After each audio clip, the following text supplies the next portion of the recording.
This is the Biblical Mind Podcast, produced by the Center for Hebraic Thought. Honest 5-star reviews help others find this podcast.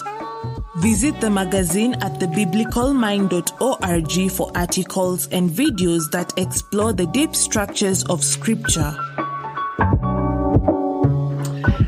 Well, I think anybody wants to get better at what they do, especially if it's a calling. And what I'm trying to do in this book is just give a lot of encouragement and practical tips to make some steps forward, not to try to overhaul everything about the preaching task, but just say, here are some things that I can work at and things I can try on a Sunday morning or on a Wednesday afternoon when I'm thinking about a sermon preparation that might, help me make a step towards improvement, and just doing that faithfully over the long haul. I think a lot of people, their encounters, when they get a chance to preach, whether that's a lay person in the church or an elder, or maybe an associate pastor, they don't get to preach every Sunday. And, they maybe get to preach once a month or once every couple of months. And so their sermons end up being kind of everything in the kitchen sink sermons, as you talk about. Yeah. And so I guess, how do you avoid those just very obvious natural pitfalls that we've all fallen into, if any of us who have preached? Yeah. Well, there are probably several essays you might be thinking of from the book where I try to address that. One of them is certainly this idea of encaustic, where you play the long game, to change metaphors already, but you right. think about that any individual sermon is not my life work, and that I'm going to try to do one faithful thing today and let this text speak to these people this day. I mean, it's kind of related to the kind of overall life principle that I would draw from what I like to call Christ Stoicism, which is be present to this person, to this moment, to this day, and just to this thing, just to be present to this and have that be enough and do it faithfully. So now and I think especially when you have somebody who's not preaching every week, you're right. The temptation to say everything, or I have to bring everything or even just everybody when you're studying, maybe you read some commentaries and read Tim Keller's sermon and you listen and you think, I've got to say all this stuff. Well, less is more when it comes to preaching. Less is more, because something well said, well illustrated, and well applied is far more valuable than just everything you thought this week or the last year about this text. That's not preaching. That's data download. That's right. Not preaching. Preaching is a monological, joyful invitation to see in a certain way.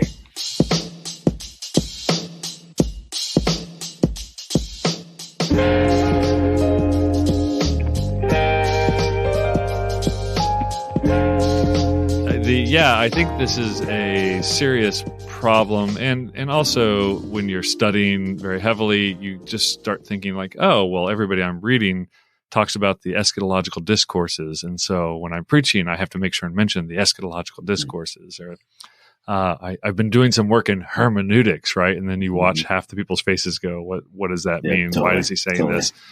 I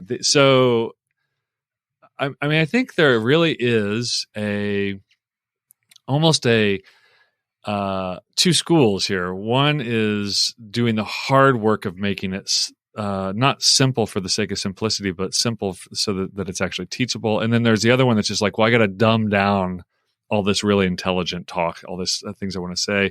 So I guess, how do you avoid that kind of temptation to dumb down, which I think means you basically end up patronizing people and talking to them like they're children. And I guess, why wouldn't people want to do that? Why would people want to avoid gear shifting what they've studied for the sake of the people in front of them? Yeah. It's just, little pithy or not so pithy little statements and moral claims. And, I found over the years that if I find myself doing that, that's because I haven't really prepared, or I haven't really engaged or been engaged. The mode of trite little sayings that's an indication or an evidence of lack of depth of thought. It's not a virtue by any means. But I can't remember if I say it in this book, but I say this all the time. One of my favorite concepts, one of my favorite sayings is the idea that on this side of complexity is simplistic, on the other side of complexity is simple. And the idea is that when things that are worth talking about and things that are worth giving our lives to and things that are worth rejoicing in are complex and nuanced and multi-layered and deep. But until you enter into that depth, you're only going to have a simplistic understanding of something. And if you approach the pulpit without having done that deep work and you're just giving simplistic things, it's just going to be about as helpful as leaf raking, in mid-fall.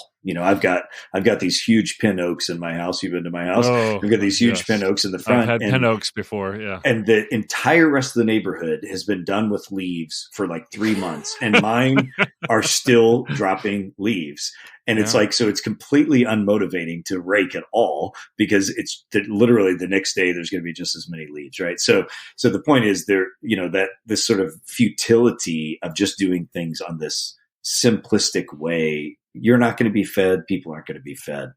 But neither is showing up in the pulpit or the lectern or the conversation in the depth of that super deep complexity. Most people need you to get on the other side of complexity to simple, right? And that's the way to think about it, that there's this, the sign of true knowledge, the sign of true understanding, I should say, is that you're able to explain something in a simple way that is still has the gravitas, has the feel of meaningfulness, because it's rooted in depth, but it's clear and simple. As you probably remember, back in the PhD years, one of the things they always said to us is that you're done with your dissertation when you can write it on a postcard, and that's the same principle here, that a 350-page dissertation like I wrote, or thesis like I wrote, is I'm not done with it until I can describe it or the elevator speech. That's the other way to talk about it. If somebody asks you, what's your thesis about? Well, if it takes you 20 minutes to describe it, then you're not done. There's no way. But if you can describe it in clear in your throat. In a minute, yeah, totally. Yeah. If you can describe it in a minute, or if you could write it on a postcard, that means you've gone through complexity to simple. And that's a sign of understanding. And that's what our preaching needs to be marked by.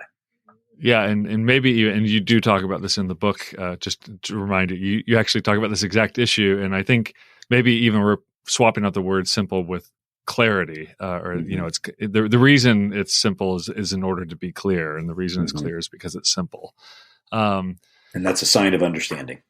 And that also, it sounds like for a lot of us that you're really coming after our ego, our sense of identity, because you have to be confident enough to stand up there and say something that sounds like it's rather simple. I too had the experience of, I went home to my home church after finishing my PhD, and they said, well, maybe you could preach on what you did your PhD on. I said, I could actually do that. It was biblical theology, so I could walk through that. And so I laid it out in a 25-minute talk, in order to see what God is showing us, we must listen to his authorities and obey and do what he says in order, to see. And I remember several older ladies coming up to me afterwards going, now, why'd you have to move your family to Scotland to figure out what was so dead obvious from Scripture? And again, in my mind, that was a sign of success. Okay, A, I clearly communicated it, and B, I must have picked up on something, because even the old ladies that know Scripture really well knew that this was true. So right. You give lots of, in this book, practices, which I think is very helpful. I wonder if you could just describe to us the ideal preacher's life, what she or he may be doing throughout the week, and before they preach, and then again after they preach as well. You do this throughout the book. What are the kinds of things they're doing that really sharpen them into the kind of person who can preach effectively to the people God has put in front of them? Yeah, it's probably going to vary quite a bit in terms of church situation. If there might be someone whose almost entire role is preaching, that's very different than someone who is spending a lot of time doing pastoral care and hospital visits and ministry and leading. So a lot of it has to do with the size of a church as well. So I wouldn't want to communicate that there is one way that this is going to look for people. But some of the things, some of the essays in the book, I'm trying to, again, just give little adjustments that you can make to just to make improvements. And one of them I call snack writing, where you are thinking ahead and being willing to do little bits, take little notes, or just have your antennae aware throughout the week of preparation for some illustration or some idea, and you're recording it and grabbing that snack while you can, instead of trying to do all your sermon writing in big blocks. I also think I have an essay in there about how sculptors work, that sometimes you're chipping away large sections and sometimes you're doing ding, ding, ding, ding, little, and to do both of those things, have that be part of the rhythm of writing or preparing a message, is don't rely on just these big blocks of time, but just kind of have your antennae awake all the time. That way you can be grabbing illustrations or imagine yourself, covered in masking tape that's facing out, or double-sided tape. So as you're going through the week, you're like, stuff sticking and you're going, I could integrate that. And most of it you probably won't end up using, but that's okay. It's all cat fur. Yeah. I was actually having like traumatic flashbacks for when I was a youth pastor. We did a game where you turned masking tape outside, right, and then you had to pick stuff up. And you had to pick stuff up with like your head and then whoever, and early youth pastor days. And one, I didn't realize that with a long hair, short story, we had to cut a bunch of a girl's hair after the game. It was not my best youth pastor moment. There were other bad moments too, but that was one of them. I'm still traumatized by the unfortunate report to the parents that we had to cut the girl's hair. But anyways, yeah.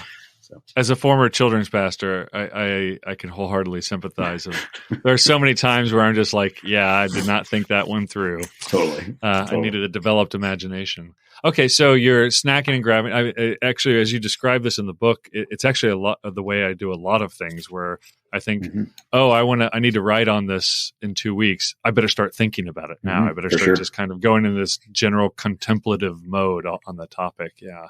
Which isn't me trying to wrangle the idea down. It's really just kind of mulling the idea in various times and places. So that was helpful. Yeah, so slow roasted pork butt sermon writing. I could have, instead of wok, W-O-K, instead of, you're not stir frying a sermon, you should be slow roasting it, I think. Yeah, nice.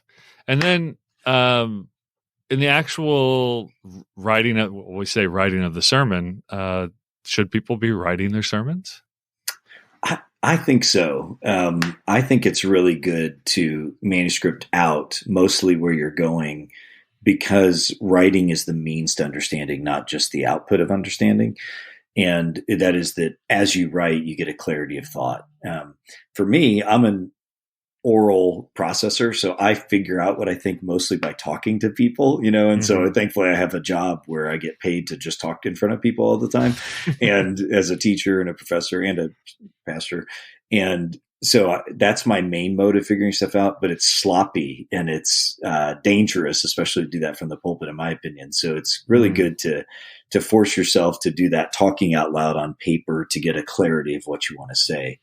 Now, period. Now, that's not the same thing as what you do in the pulpit or behind the lectern. Even I think that you want to be more free. I actually still take a manuscript into the pulpit, but I don't think almost anyone would know that I actually have a manuscript there, because it's largely memorized, or at least I'm looking down at it and looking back up and mostly making eye contact with people. So for me, it's a bit of a Linus security blanket still, honestly. And I'm trying to grow to be less dependent on it.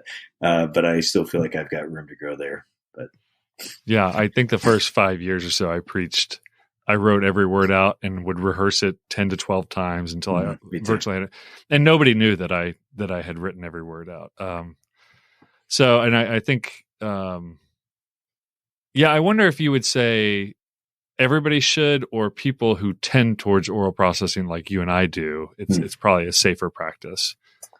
That's a fair question. I don't know, because I'm still pretty committed to the idea that you don't really know what you think until you are forced to articulate it. Again, articulation is not, so to use a metaphor that is an unhelpful one that we typically do. A lot of the metaphors we use today relate to computers because computers are such a large part of our lives. And so we often think of writing as hitting print on our thoughts, right? But that's really not what writing is. Writing is the process of thinking. It's like you're forced to articulate. This is why historically you think like the Oxbridge tutorial system or something is one example. Like you are writing an essay all the time. Because it's only in doing so that you really come to understand. And for me, I don't know what your experience in St. Andrews was, but one of the biggest things I learned in the first year was, especially because I was involved in teaching some undergraduates, was that the British system viewed writing as the process of learning, where the American system tended to view writing again as the output of what you understand. Yeah. And to me, that was a real turning point. Like, oh, writing is really important, and it's not just hitting print. It is the process of understanding. So.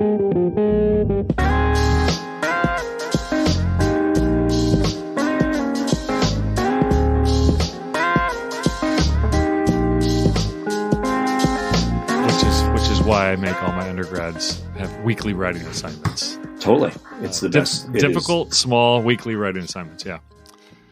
No, I think that's very helpful to think through. So even if maybe, because some people's minds do, they have a linguistic center that works very different than mine. And so I could imagine somebody might be able to script out in their minds big chunks of their sermon without, like me, having to think it through manually by writing it out. But at the end of the day, you would like to see them manuscript some out before you just assume that you're mine. I think a lot of people, we tell ourselves stories like, oh, I'm a visual learner, I'm an audio learner. Right. Turns out when tested, nobody is actually a visual learner or an audio learner. So maybe manuscript out and then see how it goes after you've tried that for a while, right?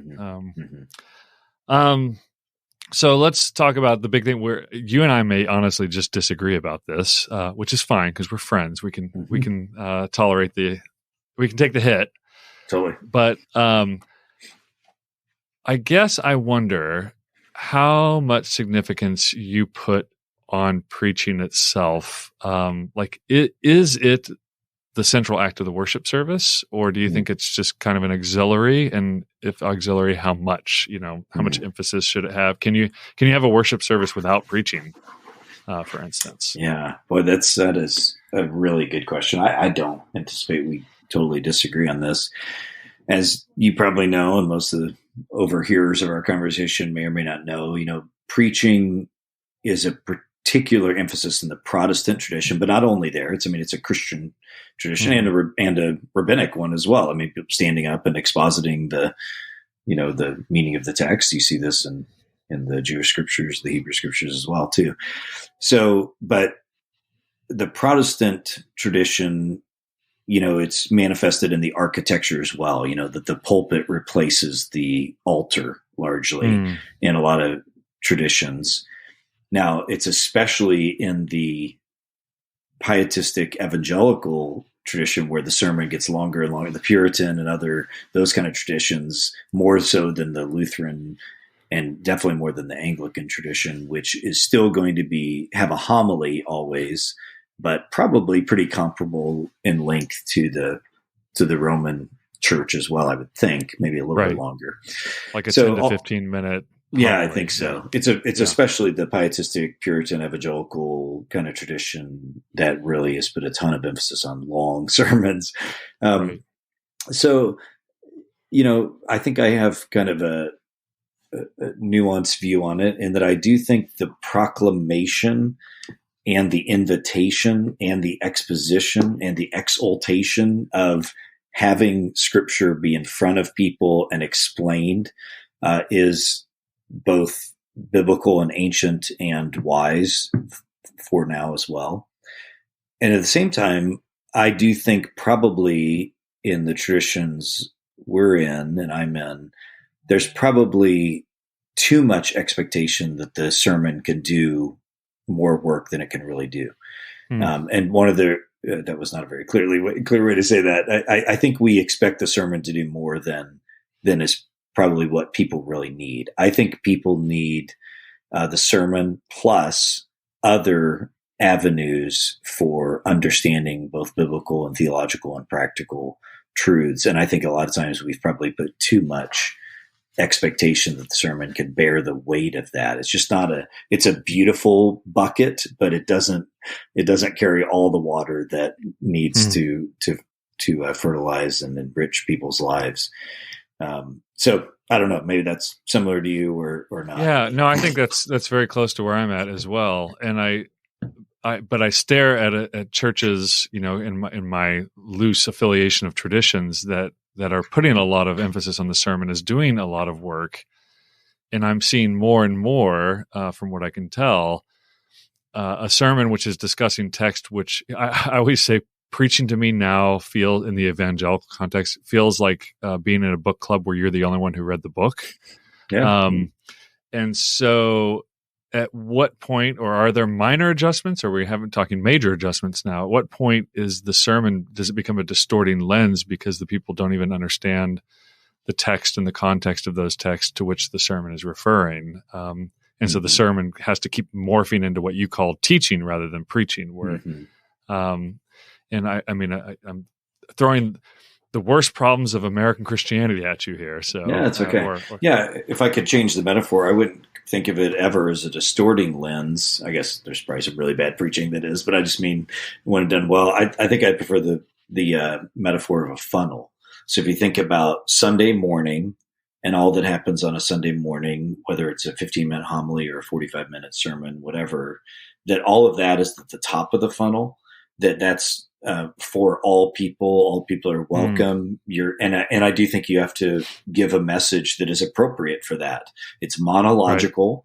So, you're not talking about, I always tell my Greek students, you should not be talking about textual criticism, or the million other things, that are at this monological top of the funnel, welcoming people in. And then you're coming down the funnel, I don't know what all the layers would be, but like adult Sunday school or other Sunday school things where it's more of a dialogical, where there's still some depth. You've got maybe home groups where you're reading a book or reading a book of the Bible or wrestling with things, all the way down to kind of one-on-one or 1-on-3 discipleship where you're working through materials, maybe memorizing scripture, et cetera. So if you think about a funnel, all of those things contribute to what the end goal, which is to make disciples or to build up in people the twin love, to channel some Augustine here, greater love for God and greater love for neighbor, well, channeling Jesus, I guess, as well.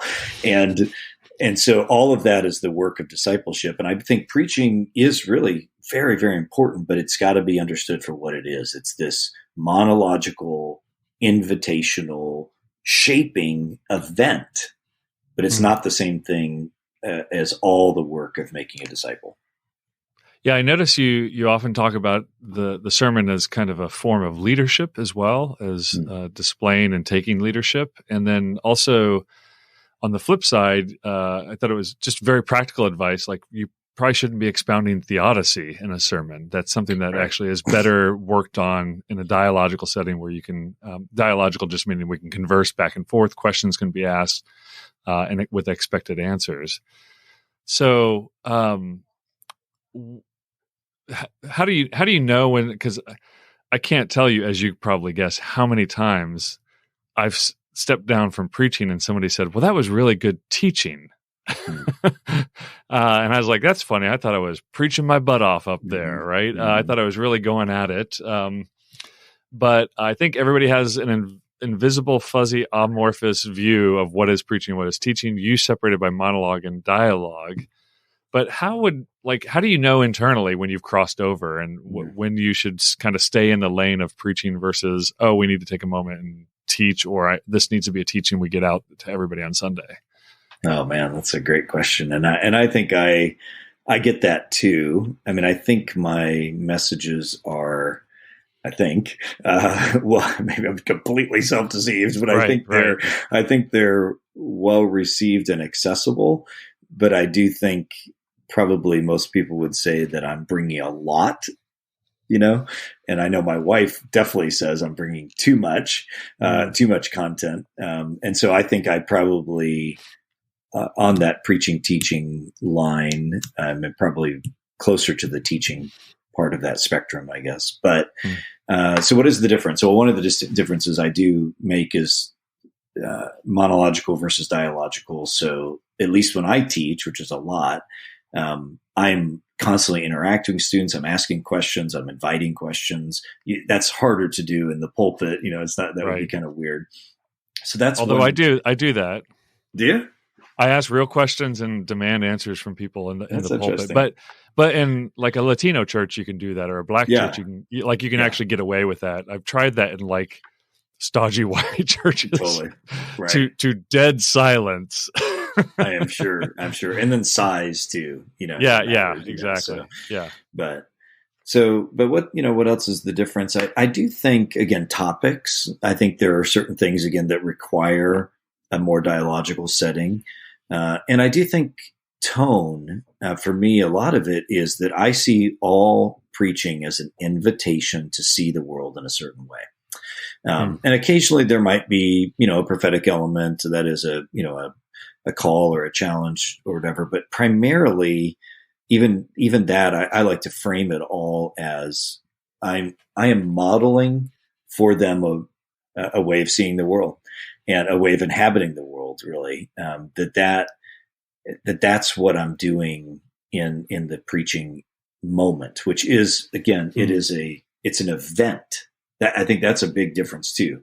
Teaching is a conversation. Preaching is an event. And I don't mean by that in a, insincere or, a smoke and mirrors kind of thing, but you have to let it be what it is. It's a moment for a called person to stand up there and help us see God in a certain way and see ourselves in a certain way. And I think that is a really helpful frame to distinguish that from teaching, which is going to be a lot more content driven, I think. Yeah.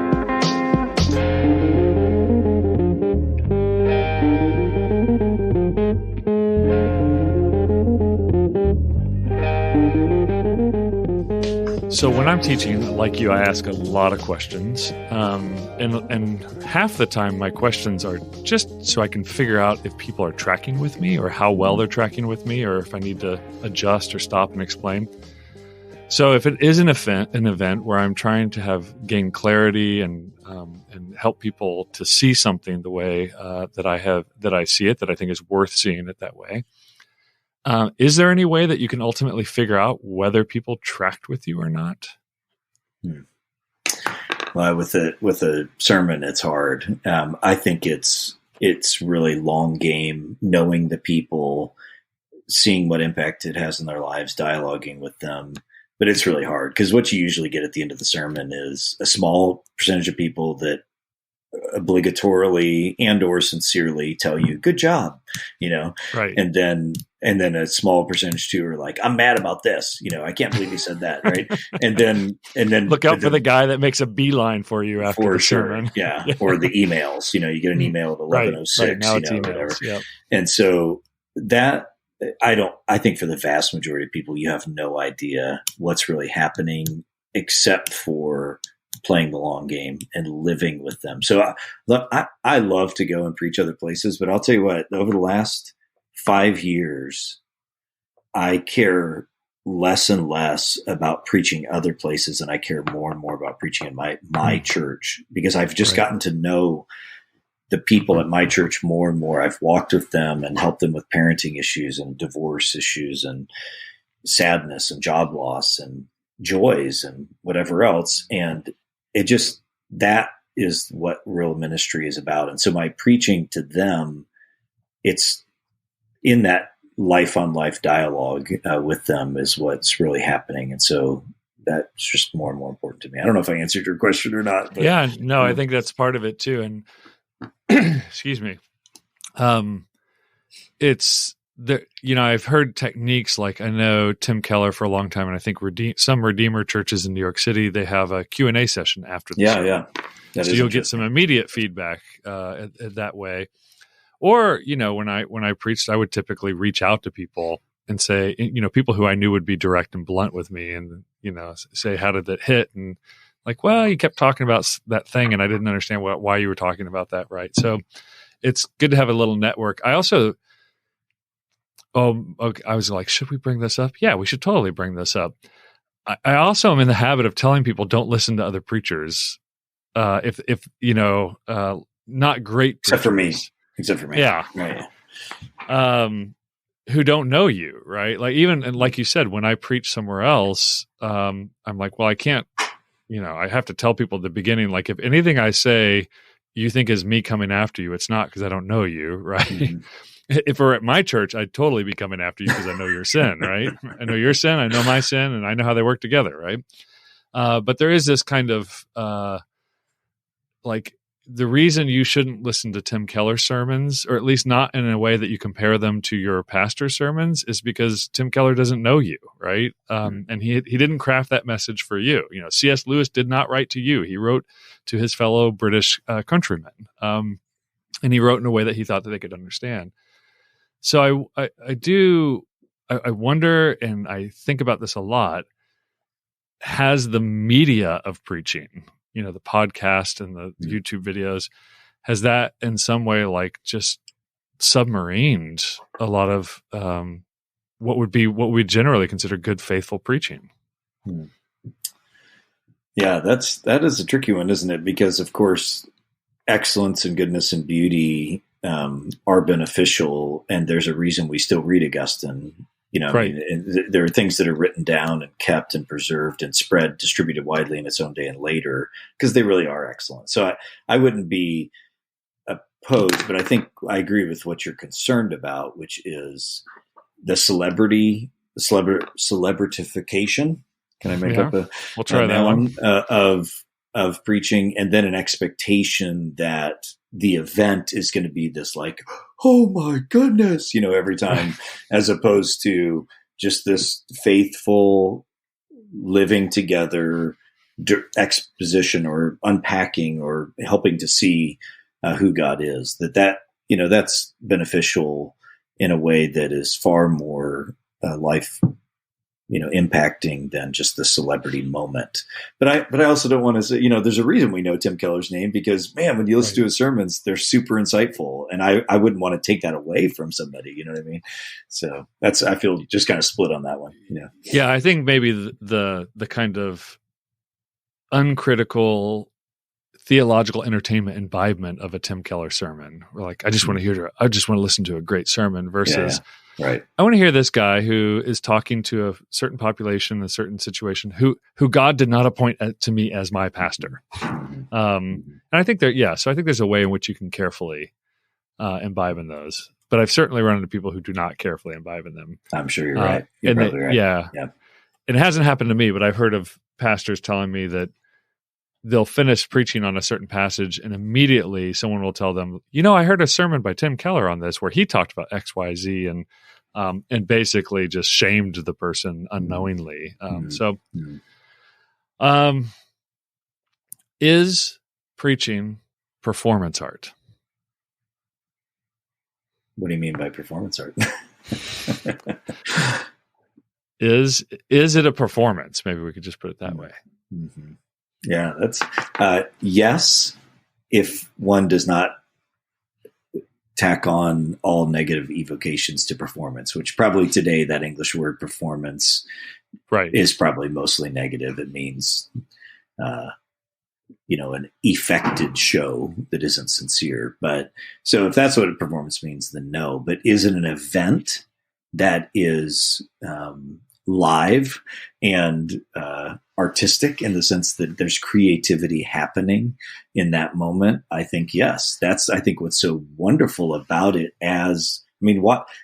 Why get together on a Sunday morning at all? Why not just sort of just hear the very best music, or why not just read the words of a song, right? Why waste your time with the meter and why not just watch a sermon on YouTube? Yeah, well, that, or I just mean why not just download the data somehow? Yeah. It's because the like just read a book about it or something. It's because there's something that happens in the live event of being with other people. And I'm not even making a comment about online versus not, although I think this certainly applies, but really just the live event that I think we can analogize to, we could all get the same and probably better nutrients from an IV bag as opposed to a great meal. Like I went to a tapas restaurant with a bunch of friends the other night, and like every course was this like mouth explosion of joy, and like, could I get those same nutrients from an IV bag? Yes, I could, but it's not the same as the actual experience and the experience with others of the joy of it. And when I think about preaching and I think about singing, that is something that is different than just the content contained therein. It's an event, and in that sense, it's a performance, but not in a negative sense. Well, Dr. Jonathan Pennington, thank you so much for your wisdom and for this book, Small Preaching, 25 Little Things You Can Do to Become a Better Preacher. Always good to talk with you. Thank you. You've been listening to the Biblical Mind podcast, exploring the deep structures of Christian scripture. For more, visit the magazine at thebiblicalmind.org. Subscribe to this podcast at all the usual places so you never miss an episode.